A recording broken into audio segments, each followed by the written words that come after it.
নমস্কার বন্ধুরা, SB academic সেন্টারের প্রত্যেকটা ছাত্রছাত্রীকে স্বাগত। আজকে আমি নবম শ্রেণীর ভূগোল সলভ করাচ্ছি, সম্পূর্ণ পরিমার্জিত সংস্করণ, প্রাক মাধ্যমিক আধুনিক ভূগোল ও পরিবেশ, নবম শ্রেণী। তো দেখতেই পাচ্ছ আজকে আমি প্রান্তিক প্রকাশনে সলভ করেছি রণজিৎ গরাং। তো দেখো এই বইটা আজকে আমি সলভ করাবো, দেখতেই পাচ্ছ খুবই গুরুত্বপূর্ণ বই। আজকে আমি তোমাদের সপ্তম অধ্যায় সলভ করাবো, ভারতের সম্পদ। তো দেখো এই অধ্যায় থেকে যে সমস্ত এমসিকিউ, বড় প্রশ্ন, ছোট প্রশ্ন সব আছে, সেগুলো কিন্তু টু দ্য পয়েন্ট কিন্তু আমি সলভ করিয়ে দেবো। দেখতে পাচ্ছি এখান থেকে যে প্রশ্নগুলো আছে, এক দেখা প্রশ্ন সম্পদ এর প্রথম সঠিক সংজ্ঞা দেন, অ্যান্সার হবে জিমারম্যান। পরের প্রশ্ন দু দাগের প্রশ্ন সম্পদের প্রকৃত জননী হলো, অ্যান্সার হবে মানুষের জ্ঞান।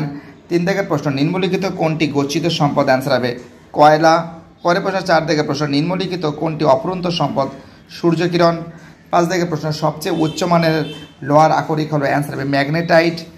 ছয় দাগের প্রশ্ন ভারতের আকরিক লোহা উত্তোলনের প্রথম রাজ্য উড়িষ্যা। সাত দাগে বয়লাডিলা লৌহ খনিটি কোন রাজ্যে অবস্থিত, অ্যান্সার হবে ছত্তিশগড়। আট দিকে বয়লাডিলার অধিকাংশ লোহা, অ্যান্সার হবে বিশাখাপত্তনম। নয় দাগের প্রশ্ন আকরিক লোহা রপ্তানিতে ভারত পৃথিবীতে, অ্যান্সার হবে সপ্তম অপশনে নেই, তোমরা সপ্তম লিখবে। 10 থেকে সবচেয়ে উৎকৃষ্ট কয়লা হলো, অ্যান্সার হবে অ্যান্থ্রাসাইট। 11 থেকে কোক কয়লা তৈরি হয় কোন কয়লা থেকে, অ্যান্সার হবে বিটুমিনাস। পরের প্রশ্ন 12 থেকে ভারতের বৃহত্তম কয়লা খনি হলো, অ্যান্সার ঝরিয়া। 13 থেকে ঝরিয়া কয়লা খনিটি কোন রাজ্যে অবস্থিত, অ্যান্সার হবে ঝাড়খণ্ডে। 14 থেকে প্রশ্ন নিম্নলিখিত কোনটি কয়লা উত্তোলন সংস্থা, CIL। পরের প্রশ্ন 15 থেকে প্রশ্ন ভারতের প্রাচীনতম তৈল খনিটি হলো ডিগবয়। পরের প্রশ্ন ডিগবয় তৈল খনিটি কোন রাজ্যে অবস্থিত, অসম। 17 থেকে প্রশ্ন ভারতের বৃহত্তম খনিজ তেল শোধনাগারটি হলো, অ্যান্সার হবে খয়রাচা জামনগর। 18 থেকে ভারতের বিদ্যুতের সবচেয়ে বেশি ব্যবহার হয় শিল্পে। 19 থেকে ভারতের প্রথম পারমাণবিক কেন্দ্র স্থাপিত হয় তারাপুরে। পরের প্রশ্ন 20 থেকে সৌরবিদ্যুৎ উৎপাদনে কোন রাজ্যে প্রথম, রাজস্থান। 21 থেকে ভারতের প্রচলিত শক্তি প্রধান উৎস হলো কয়লা। 22 থেকে পশ্চিমবঙ্গ পাম্প স্টোরেজ জলবিদ্যুৎ কেন্দ্র স্থাপিত হয়েছে কোন জেলায়, অ্যান্সার হবে পুরুলিয়া। এবার দেখো তোমাদের আমি শুদ্ধ অশুদ্ধ এই যে প্রশ্নগুলো আছে এইগুলো সলভ করে দেবো। এক দাগে সম্পদ প্রকৃতির জননী হলো মানুষের জ্ঞান, ঠিক আছে। দু দাগে গচ্ছিত সম্পদগুলি একদিন ফুরিয়ে যাবে, ঠিক আছে। তিন দাগে সকল সম্পদই একসময় নিরপেক্ষ সামগ্রী ছিল, ঠিক, ভুল আছে। চার দাগে সম্পদের কার্যকারিতা সর্বদা গতিশীল, ঠিক আছে। 5 থেকে পেট্রোলিয়াম শিল্পের প্রধান কাঁচামাল আছে খনিজ তেল শোধনাগার থেকে, ঠিক আছে। 6 থেকে ভারতের আকরিক লোহার রপ্তানি অধুনা কমেছে, ঠিক আছে। 7 থেকে সকল কয়লা থেকেই কোক কয়লা তৈরি হয়, ভুল আছে। নেবেলিতে লিগনাইট জাতীয় কয়লা সঞ্চিত আছে, ভুল আছে। 9 থেকে ডিগবয় ভারতের প্রাচীনতম তৈল খনি, ঠিক আছে। 10 থেকে NTPC খনিজ তেল সংস্থা, ভুল আছে। 11 থেকে ভারতের বিদ্যুতের প্রধান উৎস হলো জলবিদ্যুৎ, ভুল আছে। NTPC জলবিদ্যুৎ সংস্থা, ভুল আছে। 13 থেকে খনিজ তেল সঞ্চয় ভারতের স্বয়ংসম্বর, এটা ভুল আছে। পরের প্রশ্ন কী বলেছে, ইউরেনিয়াম পারমাণবিক বিদ্যুতের প্রধান উপাদান, ঠিক আছে। 15 থেকে পশ্চিমবঙ্গের কোন পারমাণবিক বিদ্যুৎ কেন্দ্র গড়ে ওঠেনি, এটা ঠিক আছে। 16 থেকে পারমাণবিক বিদ্যুৎ অপরিচিত বিদ্যুৎ শক্তি, অচিরাচরিত বিদ্যুৎ শক্তি, ঠিক আছে। 17 থেকে জলবিদ্যুৎ হলো সাদা কয়লা, ঠিক আছে। ডিগবয় তৈল খনি গুজরাটে অবস্থিত, ভুল আছে। এবার দেখো শূন্যস্থানগুলো আমি সলভ করিয়ে দেবো।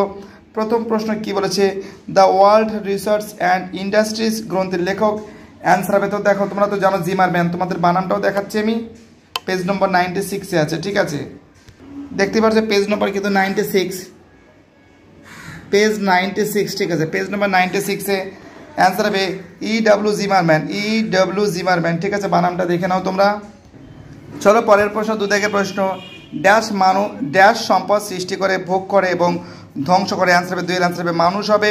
3 থেকে প্রশ্ন সম্পদের কার্যকারিতা সর্বদা গতিশীল। 4 থেকে তরল সোনা হলো খনিজ তেল। 5 থেকে সাদা কয়লা হলো জলবিদ্যুৎ। 6 থেকে ময়ূরভঞ্জ লৌহখনি অঞ্চল উড়িষ্যা রাজ্যে অবস্থিত। 7 থেকে ন্যাপথা ড্যাশের উপজাতি দ্রব্য, তোমরা জানো ন্যাপথা আসলে কয়লা, ঠিক আছে, কয়লার উপজাতি দ্রব্য, এটা কয়লা হবে, কয়লার উপজাতি দ্রব্য। আর দেখে ড্যাশ কয়লা থেকে কোক তৈরি হয়, বিটুমিনাস। পরের প্রশ্ন 9 থেকে প্রশ্ন ভারতের ড্যাশ যুগের কয়লা উত্তোলন বেশি হয়, গন্ডোয়ানা। 10 থেকে ভূগর্ভে যেখানে খনিজ তেল সঞ্চিত থাকে, দেখো তাকে ওয়েল ট্রাপ বলে। 11 থেকে পশ্চিমবঙ্গের একমাত্র খনিজ তেল শোধনাগার হলো হলদিয়া। 12 থেকে ভারতের প্রচলিত শক্তির প্রধান উৎস হলো কয়লা। এনটিপিসি সদর দপ্তর হলো নিউ দিল্লি। 14 থেকে প্রশ্ন ভারী জল, ঠিক আছে, ভারী জল পরমাণু বিদ্যুৎ উৎপাদনের প্রয়োজন। 15 থেকে ভারত তথা পৃথিবীর বৃহত্তম সৌরবিদ্যুৎ কেন্দ্রটি হলো, তোমরা অ্যান্সার তো জানো, ভাদালা সোলার পার্ক। ভাদালা সোলার পার্ক বানাম লেখা আছে। পরের প্রশ্ন 16 থেকে দেখো এখানে শূন্যস্থান হবে বায়ু হবে।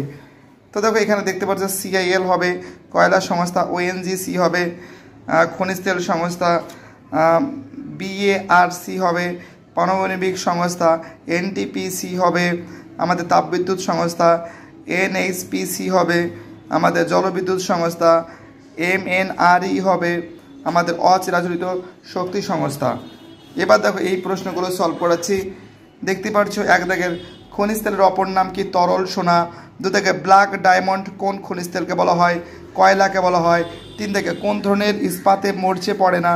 অ্যান্সার হবে স্টেনলেস স্টিলে। স্টেনলেস স্টিলে কিন্তু মরচে পড়ে না, ঠিক আছে। পরের প্রশ্ন কি বলেছে? নেক্সট প্রশ্ন আমাদের 4 দাগের প্রশ্ন, বয়লাডিলা লৌহ খনিটি কোন রাজ্যে অবস্থিত? অ্যান্সার হবে ছত্তিশগড়ে। 5 থেকে সবচেয়ে উৎকৃষ্ট লোহার আকরিক কোনটি? ম্যাগনেটাইট। 6 থেকে লৌহ ইস্পাত শিল্পে যে কয়লা ব্যবহার করা হয় তা কী নামে পরিচিত? কোক কয়লা। 7 থেকে নেভিলি কোন ধরনের কয়লা উত্তোলনের জন্য বিখ্যাত? লিগনাইট। 8 থেকে তো দেখো কি বলেছে, সিংগ্রাউলি কোন রাজ্যের কয়লা খনি? মধ্যপ্রদেশ।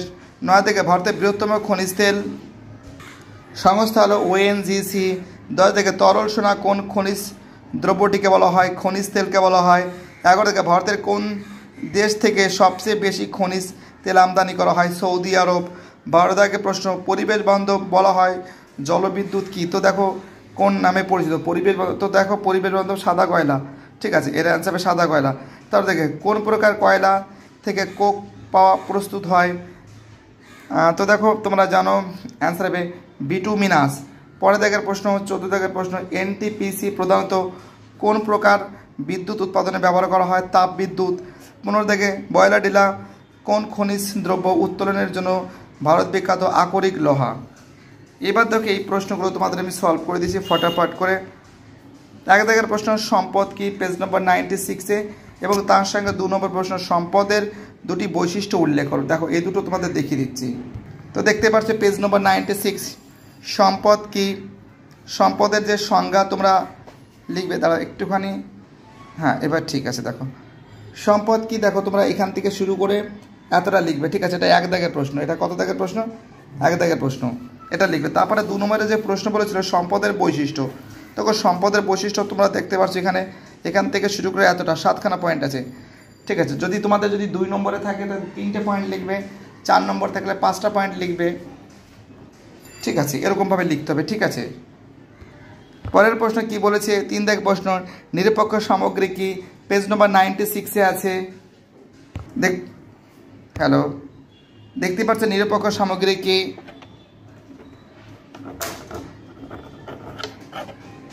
নিরপেক্ষ সামগ্রী কি? তো দেখো এর অ্যান্সার হবে, এটা লিখবে, ঠিক আছে। নিরপেক্ষ সামগ্রী এখান থেকে শুরু করে এতটা, ওকে। চলো পরের প্রশ্ন 4 দাগের প্রশ্ন বলেছে, ম্যান ও ম্যান, একটা ছোটো হাতের ম্যান, একটা বড় হাতের ম্যান, এর তফাৎ কি? পেজ নম্বর 97-এ রয়েছে। দেখতে পাচ্ছ পেজ নম্বর 97-এ আছে। এখান থেকে এতটা লিখবে, এখান থেকে এতটা লিখবে, ঠিক আছে। কি বলছে বুঝতে পারছো? এখান থেকে এতটা লিখবে, ওকে। পরের প্রশ্ন 5 দাগের প্রশ্ন কি বলেছে? দুটি প্রধান গচ্ছিত জ্বালানি বাণিজ্যের নাম লেখো। তোমরা জানো কয়লা ও খনিজ তেল, কয়লা ও খনিজ তেল। পরের প্রশ্ন 6 দাগের প্রশ্ন, খনিজ তেলকে তরল সোনা বলা হয় কেন? পেজ নম্বর 105-এ রয়েছে।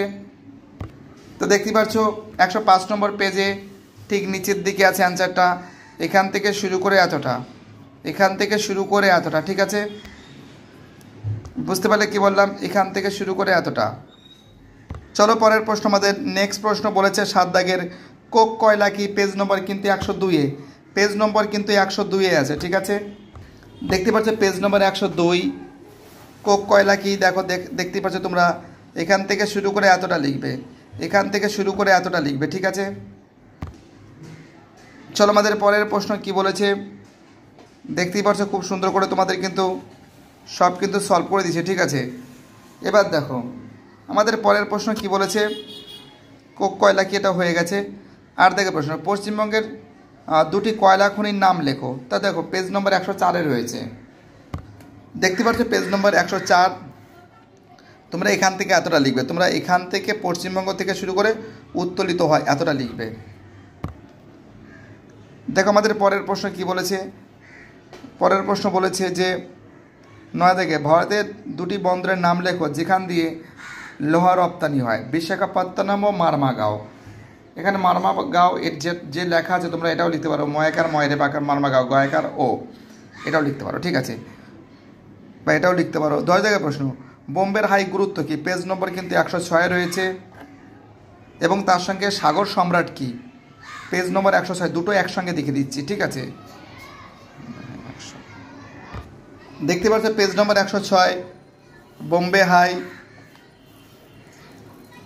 তো দেখো 10 থেকে প্রশ্ন, বোম্বে হাই তোমরা এখান থেকে শুরু করে এতটা লিখবে, এখান থেকে শুরু করে এতটা লিখবে বোম্বে হাই। তার সঙ্গে আরেকটা কোশ্চেন আছে সাগর সম্রাট, ঠিক আছে। তো দেখো সাগর সম্রাট আর বোম্বে হাই একই অ্যান্সার হবে, এখান থেকে এতটা লিখবে, দুটো একই অ্যান্সার। দেখতে পাচ্ছ সাগর সম্রাট একই জিনিস, ঠিক আছে। চলো পরের প্রশ্ন আমাদের কি বলেছে, নেক্সট কোশ্চেন আমাদের বলেছে 12 থেকে প্রশ্ন যে এনটিপিসির গুরুত্ব কি, পেজ নম্বর 110 রয়েছে। দেখতে পাচ্ছ পেজ নম্বর 110 এনটিপিসির গুরুত্ব তোমরা লিখবে, এখান থেকে শুরু করে এতটা লিখবে, এখান থেকে শুরু করে এতটা লিখবে, ঠিক আছে। পরের প্রশ্ন 13 থেকে প্রশ্ন, সম্পদ সৃষ্টির উপাদানগুলি কী কী, পেজ নম্বর 96 রয়েছে। তো দেখতে পাচ্ছ পেজ নম্বর 96 সম্পদ সৃষ্টির উপাদান তোমরা কি লিখবে, এখান থেকে শুরু করে এতটা লিখবে, এখান থেকে শুরু করে এতটা লিখবে, ঠিক আছে। পরের প্রশ্ন 14 থেকে প্রশ্ন, অবধ সম্পদ কাকে বলে, পেজ নম্বর 98। সম্পদ সংকট কি, পেজ নম্বর 99। তো দেখো এটা কিন্তু পেজ নম্বর 98 আছে, ঠিক এইখানে অবধ সম্পদ তোমরা এখান থেকে শুরু করে এতটা লিখবে, এখান থেকে শুরু করে এতটা। দেখো এটা কিন্তু পেজ নম্বর 99 সম্পদ সংকট, এখান থেকে শুরু করে এতটা, এখান থেকে শুরু করে এতটা সম্পদ সংকট, বা এটা সম্পদ সংরক্ষণ, একই জিনিস। তোমরা সংকট লিখলে তোমরা এতটা লিখবে, ঠিক আছে, এতটা সম্পদ সংকট, এখান থেকে শুরু করে এতটা। দেখতে পাচ্ছ আমাদের পরের প্রশ্ন কি বলেছে, 1 দাগের প্রশ্ন। এখানে কিন্তু প্রশ্ন মান কিন্তু 3 আছে, সংক্ষেপে ব্যাখ্যা করো। সম্পদের বৈশিষ্ট্য উল্লেখ করো, পেজ নম্বর কিন্তু 96 আছে, ঠিক আছে। দেখতে পাচ্ছ পেজ নম্বর 96 আছে, সপ্তম অধ্যায়, এই যে সম্পদের বৈশিষ্ট্য তোমরা এখান থেকে শুরু করে এতটা লিখবে। সম্প্রসারণ ঘটে, 7খানা পয়েন্ট লিখবে, ঠিক আছে। এখান থেকে 5খানা পয়েন্ট লিখলে হয়ে যাবে সম্পদের বৈশিষ্ট্য, এখান থেকে শুরু করে এতটা, ঠিক আছে। চলো পরের প্রশ্ন বলেছে, 2 দাগের প্রশ্ন বলেছে, সম্পদ সৃষ্টিতে মানুষের ভূমিকা কি, পেজ নম্বর কিন্তু 97 রয়েছে, তাই তো। দেখতে পাচ্ছ পেজ নম্বর 97 সম্পদ সৃষ্টিতে মানুষের ভূমিকা কি, এখান থেকে শুরু করে এতটা লিখবে। সম্পদ সৃষ্টিতে মানুষের ভূমিকা কি, এখান থেকে শুরু করে এতটা লিখবে, ঠিক আছে। চলো পরের প্রশ্ন বলেছে, 3 দাগের প্রশ্ন বলেছে, সম্পদের কার্যকারিতা গতিশীল কেন, সম্পদের কার্যকারিতা গতিশীল কেন, পেজ নম্বর কিন্তু 96 রয়েছে। দেখতে পাচ্ছ পেজ নম্বর 96 গতিশীল কেন তোমরা এখান থেকে শুরু করে এতটা লিখবে, বাড়ছে পর্যন্ত লিখবে, এখান থেকে শুরু করে এতটা লিখবে, ওকে। চলো পরের প্রশ্ন আমাদের নেক্সট প্রশ্ন 4 দাগের প্রশ্ন, পুনর্ভব ও অপুনর্ভব সম্পদের পার্থক্য কী, পেজ নম্বর 98 রয়েছে। দেখতে পাচ্ছ পেজ নম্বর 98 পুনর্ভব সম্পদ ও অপুনর্ভব সম্পদের মধ্যে পার্থক্য দেখতে পাচ্ছ, টোটাল এই বক্সটাকে লিখতে হবে, ওকে। চলো পরের প্রশ্ন 5 দাগের প্রশ্ন, সম্পদ সংরক্ষণের প্রয়োজন কেন, সম্পদ সংরক্ষণের প্রয়োজন কোনো, পেজ নম্বর 99 রয়েছে। দেখতে পাচ্ছ পেজ নম্বর 99 সম্পদ সংরক্ষণের প্রয়োজন কেন তোমরা এখান থেকে শুরু করে এতটা লিখবে, এখান থেকে শুরু করে এই জরুরি পর্যন্ত লিখবে, ঠিক আছে। চলো পরের প্রশ্ন আমাদের 6 দাগের প্রশ্ন, লোহার ব্যবহার উল্লেখ করো, পেজ নম্বর কিন্তু 100 নম্বর পেজে রয়েছে। দেখতে পাচ্ছ পেজ নম্বর 100 লোহার ব্যবহার উল্লেখ করো, এখান থেকে শুরু করে এতটা, এখান থেকে শুরু করে এতটা। চলো আমাদের পরের প্রশ্ন বলেছে 7 দাগের প্রশ্ন, কয়লার ব্যবহার উল্লেখ করো। তো দেখো পেজ নম্বরটা লেখা নেই, দেখছি আমি পেজ নম্বরটা বলছি তোমাদের। দেখতে পাচ্ছ পেজ নম্বর 102, কয়লার ব্যবহার উল্লেখ করো।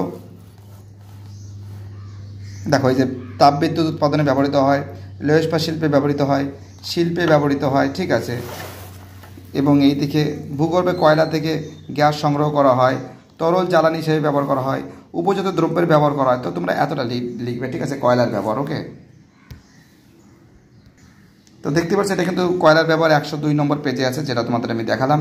আর দেখে প্রশ্ন, খনিজ তেলের গুরুত্ব কী। পেজ নম্বর কিন্তু 105-এ আছে, পেজ নম্বর 105। দেখতে পাচ্ছ পেজ নম্বর 105, খনিজ তেলের গুরুত্ব কী।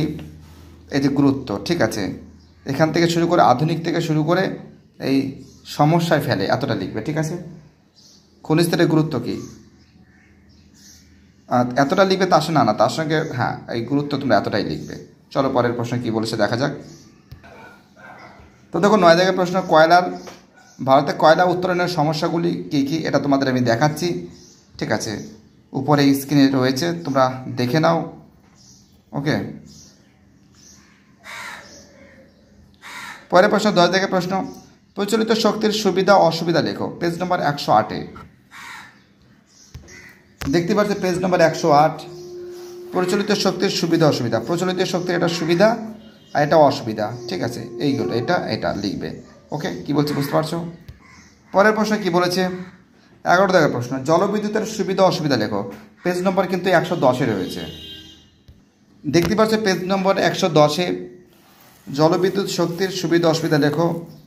এই যে সুবিধা এতটা লিখবে এবং অসুবিধা এখান থেকে এতটা লিখবে, ঠিক আছে, কি বলছে বুঝতে পারছো। খুব সুন্দর করে কিন্তু তোমাদের সামনে তুলে ধরা হয়েছে।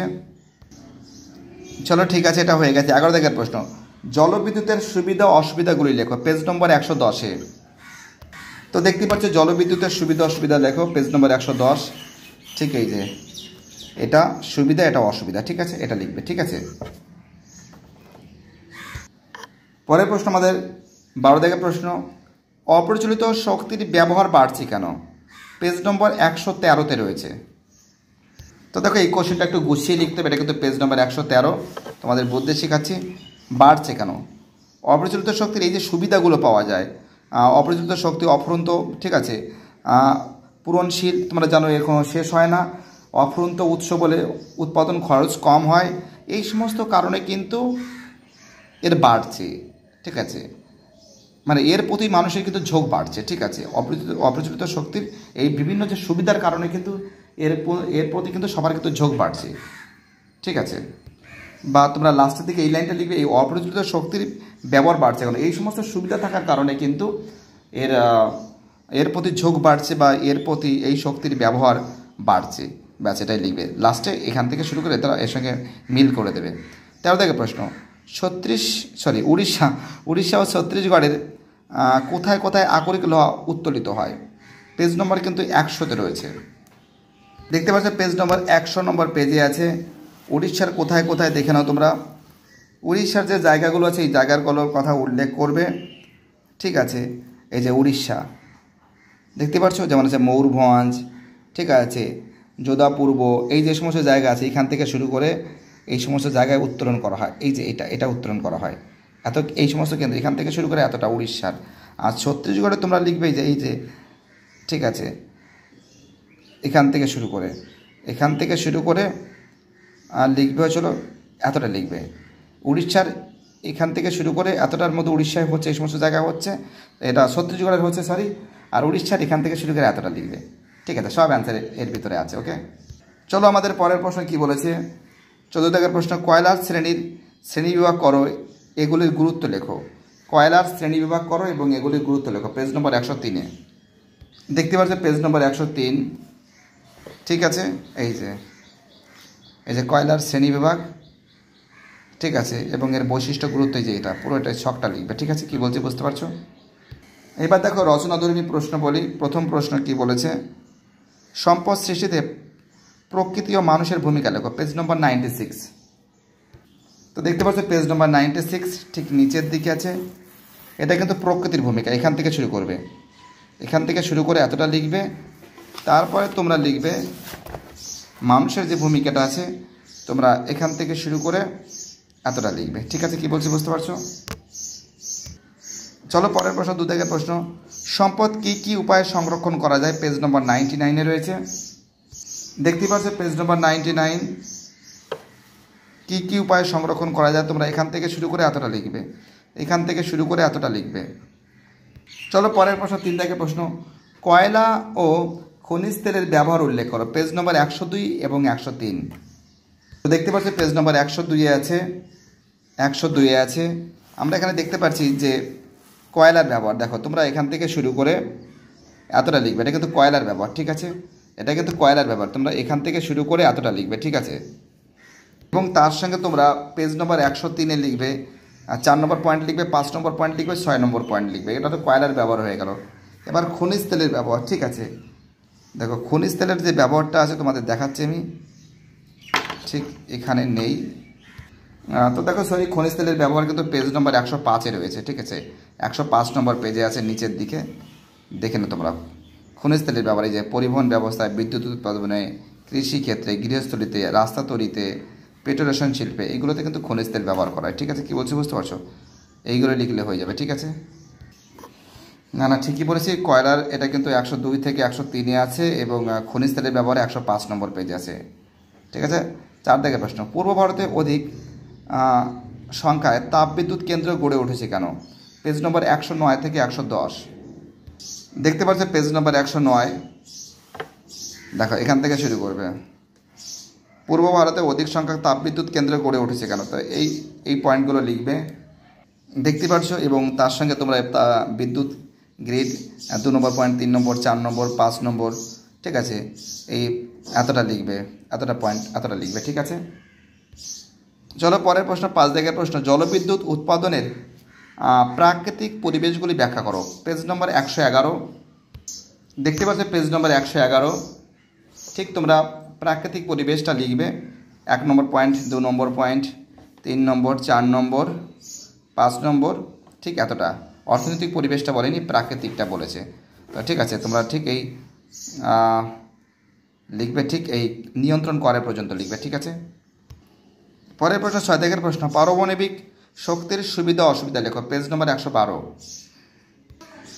দেখতে পাচ্ছ পেজ নম্বর 112-তে রয়েছে এর পারমাণবিক বিদ্যুতের সুবিধা, এই পয়েন্ট 1 নম্বর, 2 নম্বর, 3খানা পয়েন্ট লিখবে এবং পারমাণবিক বিদ্যুতের অসুবিধা এখান থেকে এই 4খানা পয়েন্ট লিখবে, ঠিক আছে। কি বলছে বুঝতে পারছো? পরের প্রশ্ন বলেছে জলবিদ্যুৎ ও তাপবিদ্যুৎ মধ্যে পার্থক্য কী, তো দেখো এটা এই স্ক্রিনশটে দেওয়া আছে, সেটা তোমরা লিখে নাও, বুঝতে পারছো। আর ভিডিওটি দেখার জন্য এসবি একাডেমিক সেন্টারের তরফ থেকে প্রত্যেকটা ছাত্রছাত্রীকে জানাই অসংখ্য ধন্যবাদ। সুস্থ থাকো, ভালো থাকো, চ্যানেলের সঙ্গে যুক্ত থাকো, এটাই আমার একান্ত অনুরোধ। আর তো দেখতে পাচ্ছ রণজিৎ গরাঙের বইটা কিন্তু সলভ করিয়েছি। এর পরের দিন কিন্তু তোমাদের কিন্তু যে সেটটা সলভ করবো সেটা কিন্তু অধ্যায় 8 পশ্চিমবঙ্গ, এটা খুব শীঘ্রই সলভ করে দেবো, ঠিক আছে। কি বলছি বুঝতে পারছো? আর ভিডিওটি দেখার জন্য এসবি একাডেমিক সেন্টারের তরফ থেকে প্রত্যেকটা ছাত্রছাত্রীকে জানাই অসংখ্য ধন্যবাদ। সুস্থ থাকো, ভালো থাকো, চ্যানেলের সঙ্গে যুক্ত থাকো, এটাই আমার একান্ত অনুরোধ তোমাদের কাছে। Bye, tata.